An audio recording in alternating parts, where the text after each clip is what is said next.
En el contexto artístico nacional del siglo XIX, el malagueño fue uno de los núcleos más destacados.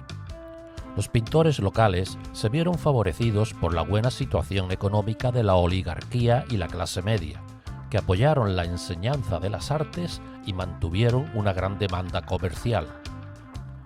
Pero no puede entenderse el desarrollo de la pintura malagueña sin la Escuela de Bellas Artes de la ciudad, dependiente de la Academia de Bellas Artes de San Telmo, en el antiguo Colegio de San Telmo en la Plaza de la Constitución.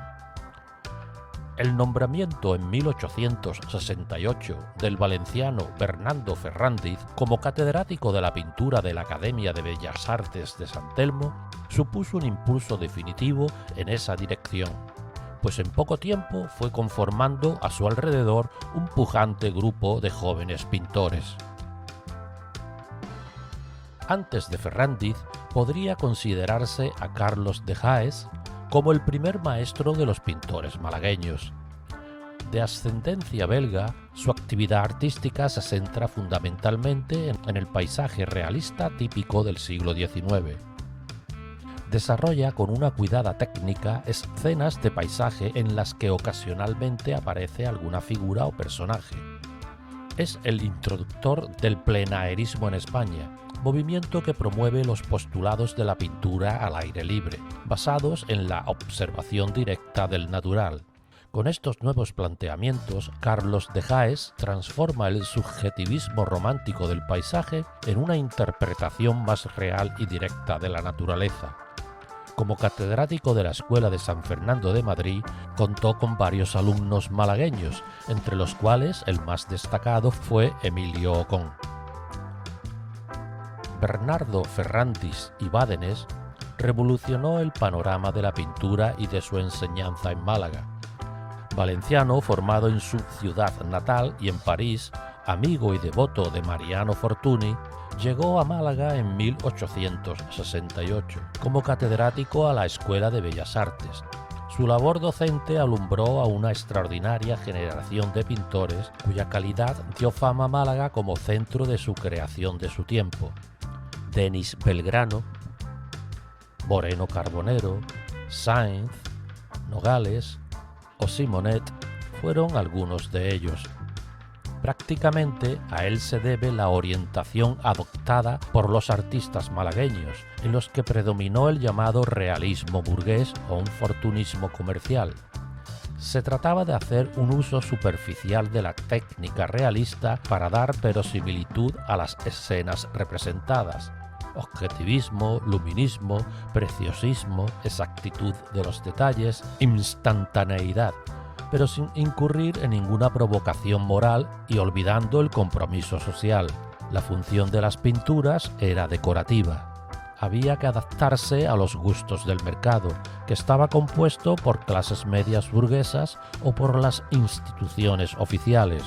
De acuerdo con dichos gustos, la pintura malagueña de la época, como la mayor parte de la pintura española, se dedicó fundamentalmente al género de costumbres, dando cabida a personajes y escenas populares ya cotidianas, ya festivas, desde una óptica ligera y amable, como podemos ver en el cuadro Caridad y Amor de Dios de Bernardo Ferrándiz y Bádenes. Pintura ecléctica y comercial.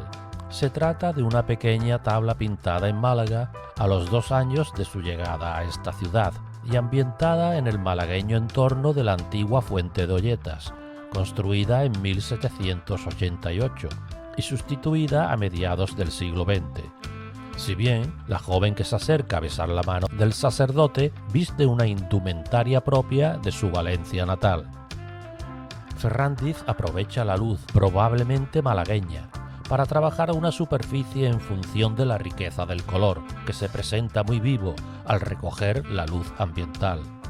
Sin duda el ejemplo cundió, porque en los catálogos de pintores malagueños se hizo un tema frecuente recurrir a escenas ambientadas en torno a una fuente. Recordemos la local fuente de Reading, que fue objeto de la atención de Guillermo Gómez Gil, Moreno Carbonero o Murillo Carreras. fuente que constituye un icono del mobiliario urbano malagueño por las posibilidades de desarrollar un tipismo local como testimonio de los progresos urbanísticos o sociales de la ciudad. Otra obra emblemática de Ferrandiz es la Alegoría de la Historia, Industria y Comercio de Málaga, boceto para el techo del Teatro Cervantes de Málaga. Tenía el cometido de plasmar el auge económico, social y cultural que experimentaba la Málaga del siglo XIX. Otro gran pintor fue Antonio Muñoz de Grain. También valenciano, se vinculó a Málaga mediante Ferrandiz, que lo trajo como docente a la Escuela de Bellas Artes en 1870. Aquí consolidó su estilo, un eclecticismo en el que sobresale el empuje realista, haciendo gala de un excelente dibujo y composición. Inclinado desde su juventud por el género del paisaje, que nunca abandonaría, donde evoluciona hacia una poética luminista e impresionista fin de siglo, con sus pinceladas cargadas de pasta y de intenso cromatismo, dominando las gamas cálidas de azulados y violetas intensos, rosas y anaranjados brillantes y malvas puros. Abordó, sin embargo, a lo largo de su carrera, los más diversos temas, mostrando una especial predilección por los pasajes literarios, como Otelo y Desdémona, o El Coloso de Rodas. También abordó temas cotidianos o costumbristas.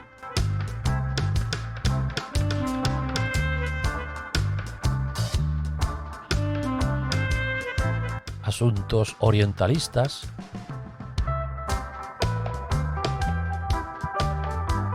y el género histórico, como podemos observar en esta obra de Los amantes de Teruel, cuadro a caballo entre el género literario e histórico.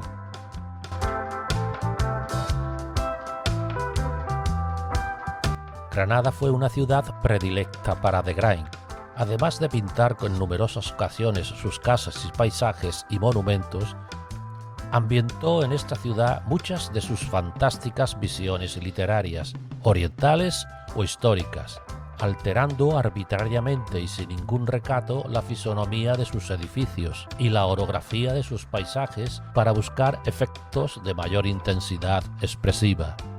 De Grain fue uno de los grandes pintores españoles de la época de Entresiglos, un artista que supo imprimir un sello muy personal al uso de la luz y del color en sus lienzos, con una pincelada deshecha, larga, cargada de pasta y luminosidad.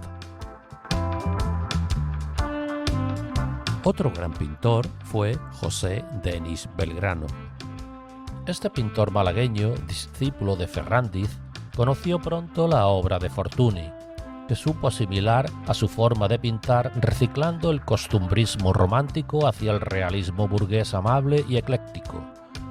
Denis Belgrano pasa por ser uno de los fortunistas más sobresalientes. Destaca por su obra de temas cotidianos o costumbristas, realizados con una factura minuciosa, preciosista, de gran realismo y colorista, ya que admiraba la obra de Mariano Fortuny y Marsal. Lo observamos en cuadros con escenas taurinas, como Después de la corrida, de 1887, o en Un lance de toros, con el que consiguió el primer premio en la Exposición de Bellas Artes de Málaga de 1872. También en otras escenas populares como El ensayo de antaño, Majos conversando, Galanteo en la plaza.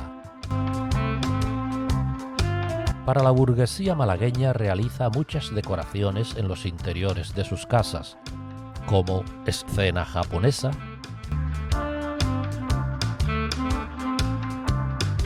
El tocador de Venus. En su faceta de retratista destacamos el de la reina María de las Mercedes de Orleans y Borbón, esposa de Alfonso XII. El retrato está lleno de gracia debido al colorido y a la expresión del rostro. A continuación hablamos de Emilio Ocón y Rivas. pintor de marinas adscrito al realismo. Fue maestro y figura esencial en la creación de la escuela marinista en Málaga. Ocón trabajaba del natural directamente de los lugares que pintaba, normalmente la bahía y el puerto de Málaga, costumbre que aprendió de su maestro Carlos de Jaes, y que revolucionó el cuadro de paisaje, dándole una frescura y un dinamismo inédito hasta entonces. Su obra más conocida es La última ola, una poderosa composición que nos acerca a la tragedia en el mar, al sobrecogedor momento en los que los supervivientes de un naufragio luchan por conseguir llegar a tierra y salvar sus vidas. Es una de las pocas obras en las que introduce un elemento narrativo, el naufragio, muy del gusto romántico. Sus cuadros presentan habitualmente un mar tranquilo en cuyas costas faenan barcas de pesca o donde grandes naves atracadas en el puerto dan cuenta de la actividad comercial propia de la Málaga del momento. En La última ola, en el centro de la composición se debate la barca, verdadera protagonista del cuadro, habiendo conseguido realizar Ocón un estudio de los rostros de los marineros que denotan cansancio, abatimiento y al mismo tiempo una angustiosa esperanza ante la cercanía de tierra, aunque sin saber si podrán sobrevivir a las últimas olas que los separan de la playa. El mar embravecido y el tormentoso cielo los acomete con pincelada libre, viva, primando el color frente a la línea, al dibujo, abordando directamente el lienzo con el pincel y utilizando un colorido claro y fresco, consiguiendo con todo ello dar soltura y realidad a la composición y a la naturaleza que refleja. Otro artista destacado es José Moreno Carbonero. Nació en Málaga en el año 1860 y murió en Madrid en el año 1942.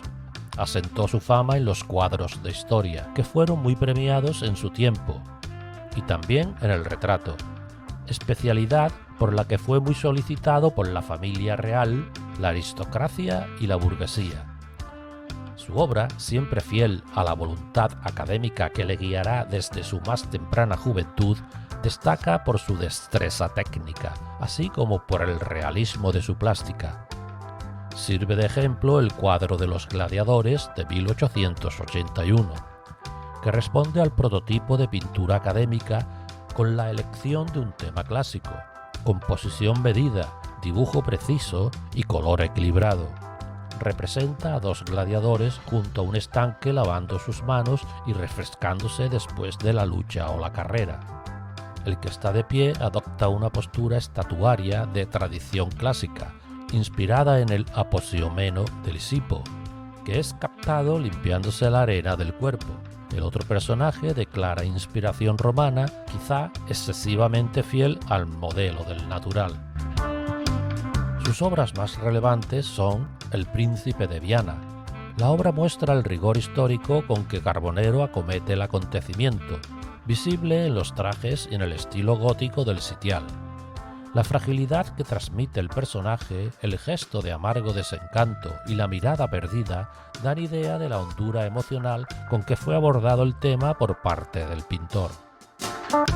Otra obra destacada es La conversión del duque de Gandía, obra donde la tensión argumental, con la presencia morbosa de la muerte como protagonista, tejen una tensión que sobrepasa la mera evocación histórica. Otro cuadro es La entrada de Roger de Flor en Constantinopla, de 1888, obra de espléndida ejecución técnica. Es una de las obras más cautivadoras y espectaculares que se llevaron a cabo dentro del género histórico. Cabe destacar su grandiosa escenografía y también su peculiar sentido decorativo, que alcanza el refinamiento y la variedad de un maestro. Todo está, además, impecablemente pintado. Impresiona la habilidad para reproducir todas las cualidades materiales del objeto, lo que revela la asimilación completa de los principios de la representación realista, que, por supuesto, incorpora también a las actitudes y gestos de los personajes. Las tintas claras y transparentes traducen una atmósfera limpia y pura, como si se hubiera pensado al aire libre. En efecto, tras documentarse en París, Moreno Carbonero captó directamente en Málaga los efectos de la luz de sus personajes, haciendo posar a sus amigos del natural. Gran parte de su obra se puede contemplar en el Museo de Málaga. También destacamos el encuentro de Sancho Panza con el Rucio, en el Museo de Bellas Artes de Sevilla. Junto a su dilatada labor como pintor de historia, Moreno Carbonero fue un elegante retratista de la alta sociedad madrileña, de gran éxito por el tratamiento sofisticado y suntuoso de sus modelos, como podemos ver en los retratos de Purificación Fontán de 1906 y el Marqués de Villablanca de 1929. El siguiente artista es Enrique Simonet. Se puede decir que Enrique Simonet fue un pintor eminentemente académico, ligado al eclecticismo imperante en la época. Partícipe de las exposiciones nacionales con medallas y grandes reconocimientos, aunque supo adaptarse bien a los cambios del momento. Unas veces adscrito a la renovación modernista catalana, como en la obra del Juicio de París de 1904. Otras a la renovación de la temática religiosa, como en Flebit Super Illan, creando una atmósfera melancólica y de tintes espirituales. Aunque su dedicación a la pintura de género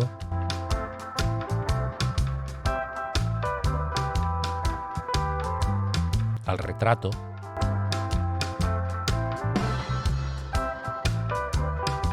orientalismo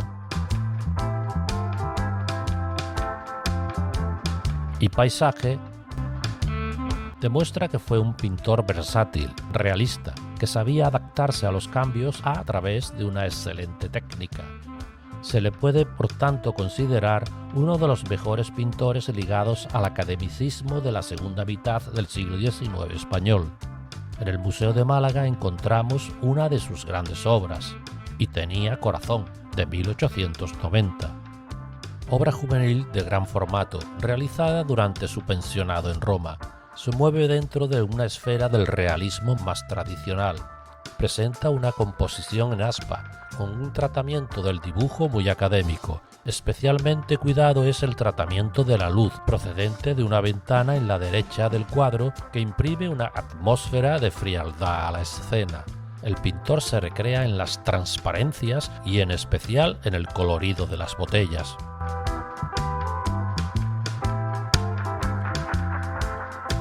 En el Museo de Málaga encontramos una obra impactante, Una esclava en venta, de 1892, del pintor sevillano José Jiménez Aranda. Observamos una joven esclava, completamente desnuda y sentada sobre una alfombra. Exhibe el cartel en griego Rosa, de 18 años, en venta por 800 monedas, agachando pudorosamente la cabeza para esconder su vergüenza. El pintor realiza un espléndido ejercicio de desnudo académico, ambientándolo en un entorno oriental, con un preciso dibujo y color brillante. Llama igualmente la atención la modernidad del encuadre en picado, que sitúa al espectador a cierta altura sobre la muchacha, sugiriendo perfectamente la ilusión del punto de vista del cerco de hombres que rodean lujuriosamente a la humillada joven al pintar tan solo sus pies, sin necesidad de ampliar más el campo escenográfico, en un recurso compositivo de gran efecto narrativo. También pinta obras costumbristas, históricas, al gusto de la época, siempre académicas.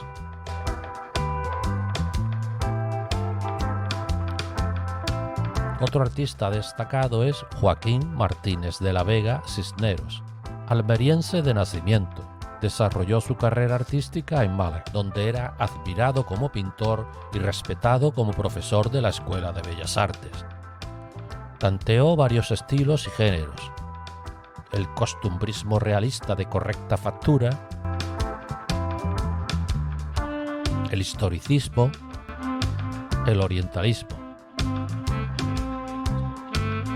Su vida fue nada afortunada en lo personal, pero entre la amargura y el desánimo final se trasluce en la existencia del artista una gran sensibilidad que destaca sobre todo en los retratos que dedica a la figura femenina, como el cuadro Gitana o Banderillera, Retrato de niña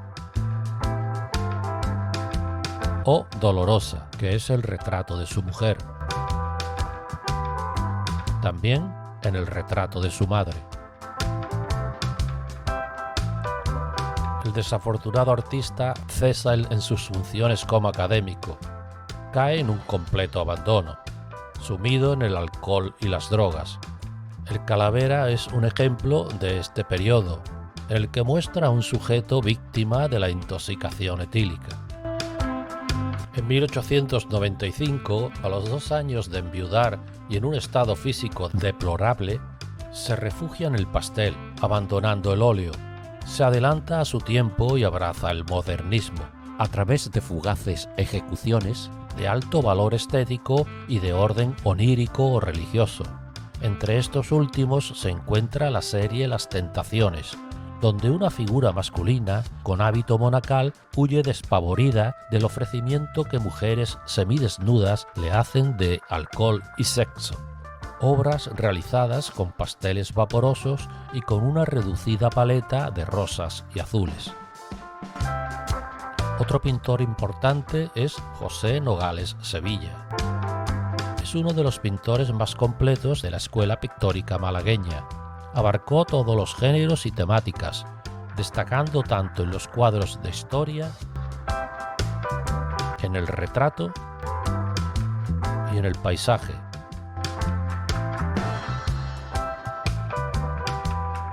Especialmente en la composición de flores. Fue discípulo de Moreno Carbonero y docente en la Escuela de Bellas Artes local hasta 1931. Se muestra en el Museo de Málaga con 2 de sus obras de gran formato, Las Floristas Valencianas y El Milagro de Santa Casilda, en las que se aprecia ese preciosismo y calidad en las composiciones florales, en las que se le consideró un gran maestro de calidad nacional. Por último, en el Museo de Málaga observamos la tumba del poeta de Pedro Sáenz Sáenz, obra académica en cuanto a su técnica, aunque apreciamos su predilección por los temas del simbolismo romántico, como sucede en esta obra, que le hizo obtener una primera medalla en 1901.